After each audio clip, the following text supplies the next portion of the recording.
Broadcasting live from the Albay PIO News Center, providing you the most exclusive news update from all over the province. This is News at 12. News at 12.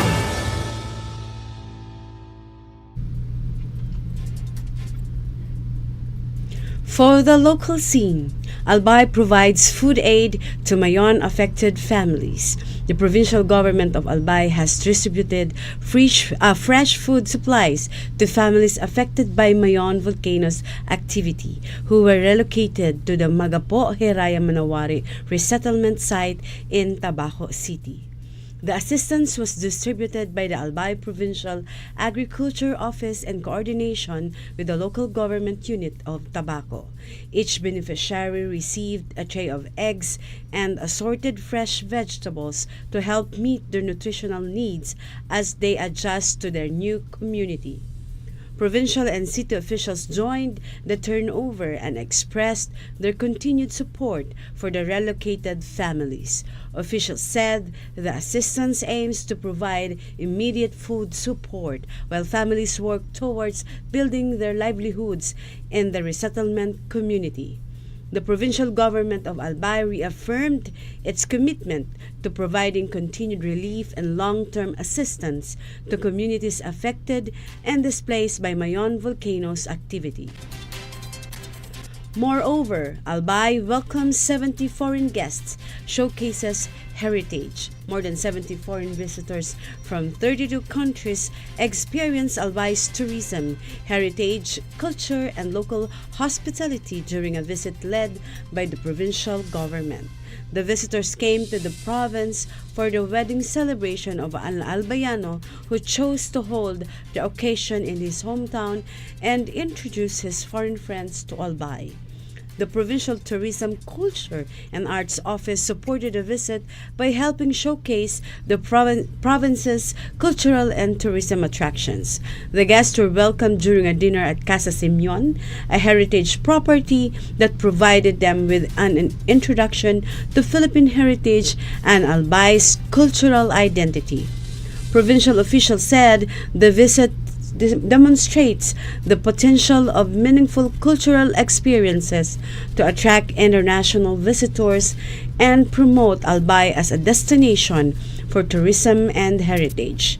The activity also highlighted the role of local communities in sharing Albay's culture, sharing traditions, and renowned hospitality with visitors from around the world. Meanwhile, APSIMO Daraga monitor miisi gali amid rains. The Albay Public Safety and Emergency Management Office and the local government unit of Daraga inspected the miisi gali following days of continuous rainfall in the province. The inspection was conducted on August 6 and 7 to assess the condition of the gali and identify potential hazards from persistent rains. APSIMO Department Head Oscar Robert H. Cristobal and the Daraga Disaster Risk Reduction and Management Office led the field assessment. Authorities monitored the area for possible debris flow, lahar movement, erosion, and flooding that could threaten communities near the slopes of Mayon volcano.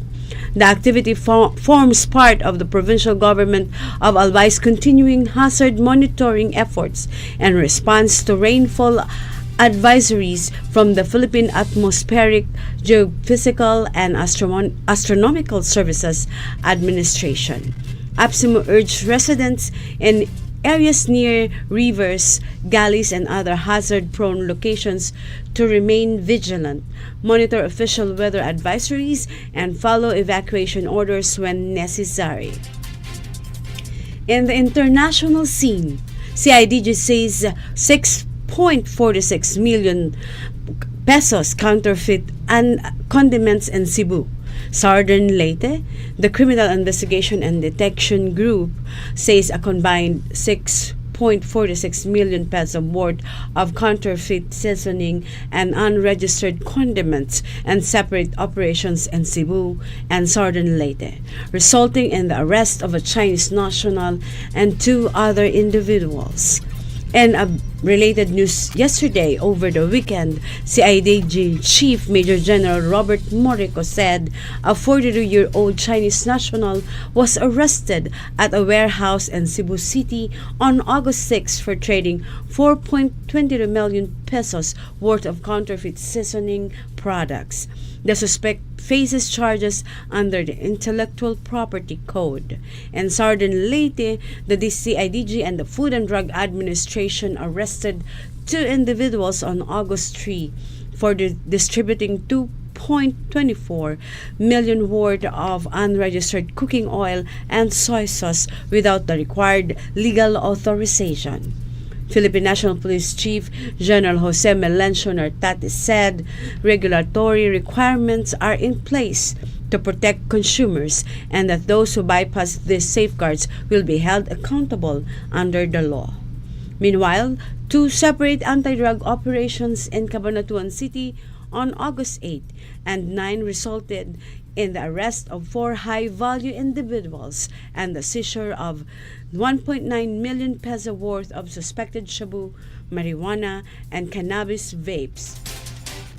The operations yielded 400,248 pesos worth of suspected shabu and Barangay Sumakab Norte and 1.51 million peso worth of cannabis-related product and Barangay Lagare. Meanwhile, DND rejects China call to abandon Bajo de Masinloc position. The Department of National Defense rejected China's call for the Philippines to abandon its position on Bajo de Masinloc, reaffirming the country's sovereignty and the maritime rights over the traditional fishing ground. The DND said the Philippines' maritime entitlements in the area are based on the United Nations Convention on the Law of Sea and the final and binding 2016 arbitral award. It also defended the Philippines' updated nautical charts submitted to the United Nations, saying it provides legal clarity on the country's maritime zones. The DND said the Philippines will continue exercising its lawful rights over Bajo de Masinloc despite China's claims and actions in the area. Meanwhile, Defense Secretary Gilberto Jodoro Jr. highlighted the need for stronger defense cooperation and interoperability with regional partners during his visit to the Philippine Air Force contingent at Australia's Exercise Beach Black 2026. Teodoro praised the Filipino contingent's performance and stressed the importance of working closely with partner countries and promoting regional security and upholding international law. And another story, PNP mobilizes rescue teams as floods hit Luzon. The Philippine National Police has mobilized personnel and assets for rescue, evacuation, and other emergency operations amid widespread flooding caused by torrential rains. PNP Chief General Jose Melencio Nartates Jr. said police units are coordinating with local government units and other frontline agencies to respond to affected communities. He urged the public to remain vigilant, follow official advisories, and avoid sharing unverified information that could cause panic. In Central Luzon, police units assisted in search and rescue, evacuation, and relief operations. As of Sunday, 618 families or 2,039 individuals were sheltered in 46 evacuation centers across the region, while flooding affected at least 132 villages in Bataan, Bulacan, Nueva Ecija, Pampanga, Tarlac, and Zambales. For the news outside the country, U.S. scientists use AI to design synthetic viruses. U.S. scientists have used generative AI to design bacteriophages with genetic sequences not found in nature, marking a scientific first. Researchers from Stanford University and the Arc Institute used Genome AI models to design and test nearly 300 synthetic viral genomes, producing 16 engineered bacteriophages. The findings show potential for developing new phage-based treatments against drug-resistant bacteria, while also opening new possibilities for AI-assisted synthetic genomics. Meanwhile, Nagasaki survivors urge relief for unrecognized hibakusha. Suzuki urged the Japanese government to provide immediate relief to atomic bomb survivors who remain unrecognized as hibakusha due to their locations at the time of bombing. Survivor Chiyoko Motomura called for peace through dialogue, while Prime Minister Sanai Takaichi vowed to pursue a world without nuclear weapons and maintain Japan's 3 non-nuclear principles. The ceremony also honored 2,773 people whose deaths were confirmed over the past year, bringing the total number of recorded Nagasaki atomic bombing victims to 204,708. And a related update to our country. PBA UAAP Games postponed amid heavy monsoon rains. The PBA postponed Sunday's Governor's Cup doubleheader at Ninoy Aquino Stadium due to continuing monsoon rains, while Tuesday's games were moved to Inaris Center and Antipolo. The move came after flooding and roof leak at NAS disrupted recent games, with ticket refunds to be provided to affected fans. The UAAP also postponed its Mobile Legends Bang Bang tournament, with teams scheduled to play make-up games on consecutive days. That ends our news break for today, August 10, 2026. We'll be back tomorrow for more news updates. Thank you to our news break writers, Elja Lorejo and Ian Buetre. And on the technical side, we have Richard Bobes. To our Provincial Information Office OIC Marty Gonzalez, under the supervision of our Governor, Noel E. Rosal. This has been your anchor, Anessa P. Babb.